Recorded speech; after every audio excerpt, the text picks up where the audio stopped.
Good evening, ladies and gentlemen. Good evening, ladies and gentlemen.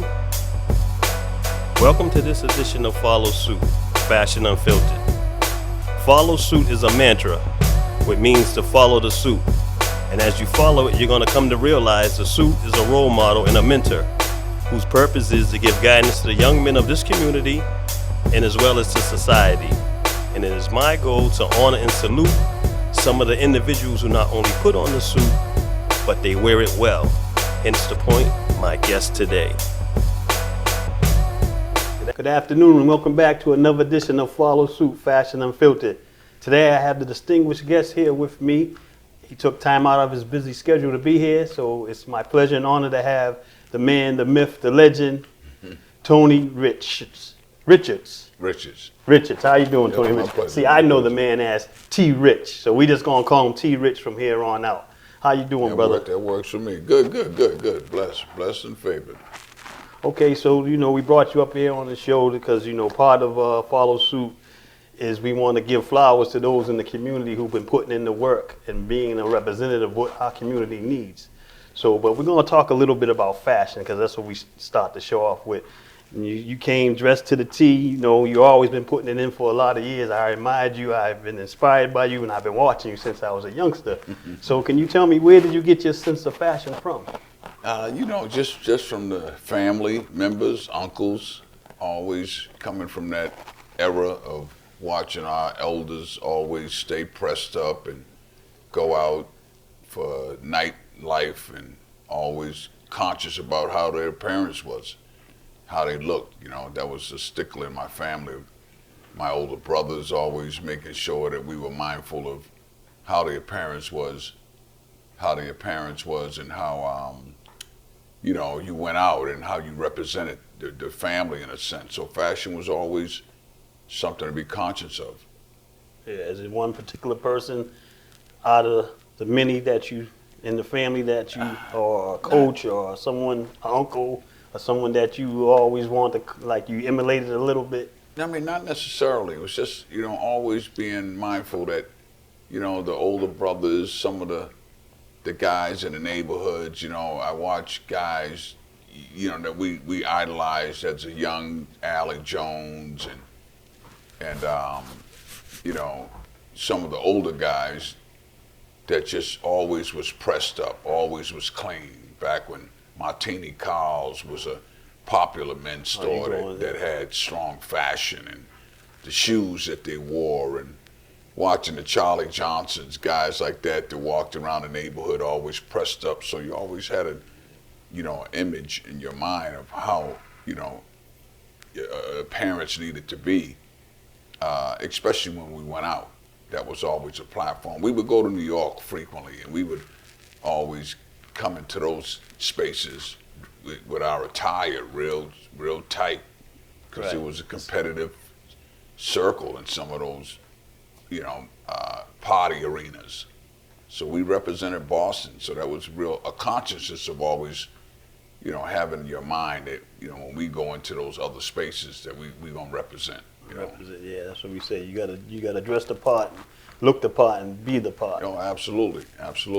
So you got on a nice suit here. You got a nice pattern. So what particular pattern do you like? Do you prefer one to another between the window pane, the pimp stripe, and so forth? I'm a pinstripe guy because that's an old school fashion. But in no particular, I'm real conscious about quality of fabric.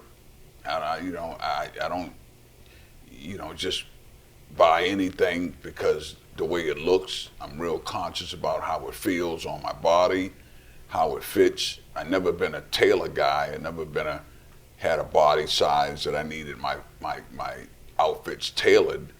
I could buy off the rack and have a little slight alterations done if necessary. But as long as it, feels good on my body, the fabric feels good, then I'm in. I'm all in. So what age do you think you was when you started putting on shoes? Oh man, over sneakers. I'm talking. We was youngsters. My mother always had us laid out when we was, Easter Sundays and Sundays period. Church or when we attended church, and we were always pressed up with hats on, suits on, and so my mother always made sure we was always, we didn't have a lot, but we always looked like we had a lot because how she made sure that we was, walking out the house. Okay, so the last question is the main question because, part of Follow Suit is about the mentoring and trying to get these young men to dress for success. So we always ask the question, how old was you when you first learned how to tie a tie, and who taught you how to tie the tie? My older brother taught me how to tie a tie, and it was a large part of watching how he always was going on job interviews and job spaces. So he made sure that we always was well versed of how to tie a tie. He used to practice with his teachers and made sure we walked away with that skill set. He always told us that it was just another tool in the bucket. Right.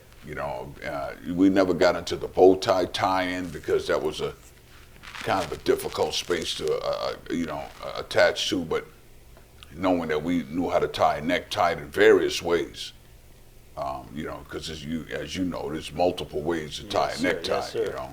Yeah, it took me a long time to get the bow tie. I just got it down packed maybe about 3-4 years ago. Right.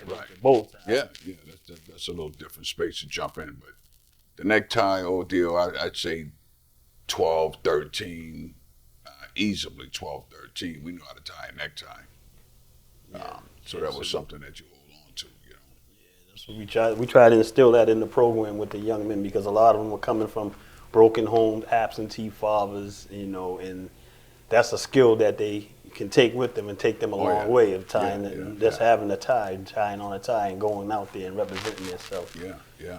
Okay, so now we're going to spin from fashion and we're going to talk about, the reason, like I said, we brought you here is because we want to salute you and give you your props, give you your flowers for being a mentor and one of those who've been in the community, doing work in the community. So let's talk about your organization. What's the name of your organization?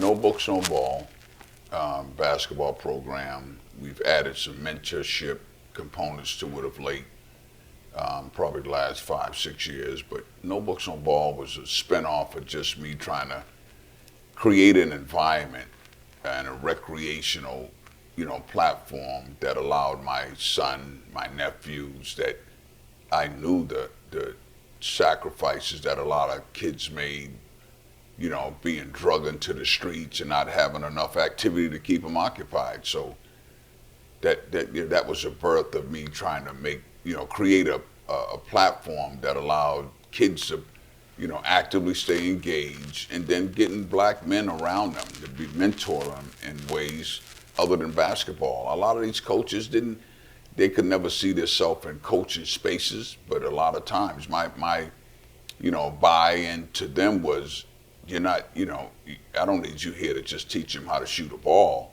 Some of these kids need direction. They need to be taught right from wrong, discipline, good sportsmanship. Those are the bigger factors that the No Books, No Ball allowed a lot of kids to be able to walk away with. Right. So what does that stand for? No books, no ball. Well, again, it just always resonated to me of how important the academic partnership was. I remember me and myself being in high school and trying out for the basketball team, and you had to bring that report card before you get out there. The coach coming to me, pulling me aside, telling me how he already looked at my grades, and he said, "Man, you got some things to work on," and that stuck with me, man. And I said, "Damn, if I ever had the opportunity to change the narrative or making these kids more mindful of how important it is to, maintain your studies, be eligible to participate, I'll try to do my part to give back." So having that experience when I was young just led me into a space of making sure that, these young adults, when I was able to teach them that without the academic requirements, then the basketball journey doesn't happen, Right. And it's crazy because I knew you growing up, but I didn't know you. I just knew you because you was older, but I always seen you, like you said, in the neighborhoods and around and stuff. And when you started the program, I heard about it, but at the time I was out of state. And I just knew about No Books, No Balls. And then my son and his older brother, Curtis, and my son, Anthony, they both was in the program doing the No Books, No Ball program. But I never knew who the guy was that ran the program. And then when I finished my vacation, as we would say, and came home, I just knew it was the No Books, No Ball. And it just happened to be one day I was at work and I had it on the radio station and they was doing an interview and the guy was interviewing you. So he said, I got Tony Rich here, No Books, No Ball, and he started interviewing you. And you was talking to him about your program and things you do in your program. And the thing that stuck in my mind that really touched me is when you said y'all took the kids, I think, on some kind of retreat or somewhere to a camp or camping or something. And when y'all got them there, y'all taught them how to make beds. Yeah. That was one of our, I used to always tell parents, it was a boot camp. I said, we're going to a basketball camp, but it was really a boot camp to me because I wanted to make sure these kids knew how to make up a bed, knew how to clean a room, knew how to get up and shower in the morning on their own. Now, I'm talking, some of these kids were, 8, 9, 10 years old, 7, some of them as young as 7 and 8 years old, but that was a requirement for me. I showed you how to make that bed up once, and then if that bed wasn't made the rest of the week, you didn't leave that room. Right. So kids understood that was part of, if the room wasn't clean, if your shoes wasn't lined up along the wall, if your clothes weren't folded and orderly put in that room, you didn't leave the room. So those are just little, little habits that a lot of these kids need to take on, and their parents not always doing it for them. The more they're, shown, the more they'll be able to do on their own. You're right. These kids out here, 16, 17, young men, and their mother's still doing their laundry. I had a kid one time, he hid his laundry. He hid his linen. No, not his laundry. He hid his linen in the closet because he knew he had to make up the bed. So when I went in the room to get him, he was the last camper to come out the room. Now we had 20 kids. I'm taking Washington, D.C. to a camp. So I go in the room looking for him, and he's in the room, and I'm saying, well, why aren't your bed made? And he said, I can't find my linen. I can't find the sheet and the blanket. So I said, well, every bed had a sheet and blanket. Where's yours? So I go in the closet, and I open the closet, and on the top shelf of the closet, stuffed in the back, was his sheet and his linen. So I said, here it is right here. So I put it on the bed. I said, you got to make the bed. So he was struggling with it. He was crying to the point he was crying. He couldn't make the bed, but he didn't want to tell me he couldn't make it. Right. So I sat him in there, gave him a little once over, and then I said, this the rest of the week, this got to be done just like this so you don't leave this room, So those are just teaching habits that a lot of these kids don't have, with mentors like yourself, like you, things that you guys do. It's important, those little jewels that these kids need to learn that the parents may, do for them and they never learn how to do, but as black men, as just men in general, some of these things we just got to make sure that they're equipped with, so when they go into the world on their own, they got a better foundation to launch from. Right. So what is the requirements? How does a kid get in touch with you or to start your program, get in your program? What's the process? We have a normal registration. We'll announce the registration. It's on our website, nobooksnoball.com. Parents will identify the registration time, the registration fee, if it is one, and then just go online and register, secure your spot, because spots don't last. We can only accommodate so many kids and so many hours in a day, so that doesn't last long, the amount of kids we're able to accommodate. So once it's full, it's full. But it's important for kids to understand that they have to come with an academic obligation and commitment, because now we're really mandating that the kids participate in a reading program prior to their game, and kids comply with presenting their report card before we even start the league or start the season. So it's some obligations that kids got to be mindful that it may not be understood now, but the rewards are coming later if they comply. All right. So, and how many years has the program been in existence? 32 years. It's our 32 years. 32nd year coming up. We're into our 32nd year. I'm sorry. We're into 32 years. 1991 we started. So you've been giving back to our community for a long time. I mean, yeah. Yesterday we I had the appreciate pleasure you. of having Bruce Brown, which is our Boston's only NBA champion. He came down to the gym and just dropped some jewels on the kids of what it takes to get to where he is in the NBA. But no, I appreciate the time and platform for us to come share. And we got similar goals, similar missions, similar visions. So I think in Boston we got to start collaborating more. There's more we can do collectively than we can do individually in our own pockets of space. That's right. Yep. So once again, ladies and gentlemen, as we do here on Follow Suit, our purpose and mission is to honor and put the spotlight on and give the flowers to the mentors, the father figures, the coaches who are in our community, putting in the work in our community. And my man, Tony Richards, I appreciate you coming through. He's one of those putting in the work, a.k.a. Tony Rich. No books, no ball. Y'all check him out. Bring your kids through there. I appreciate you coming through. No, I appreciate the time. All right, my pleasure, my brother.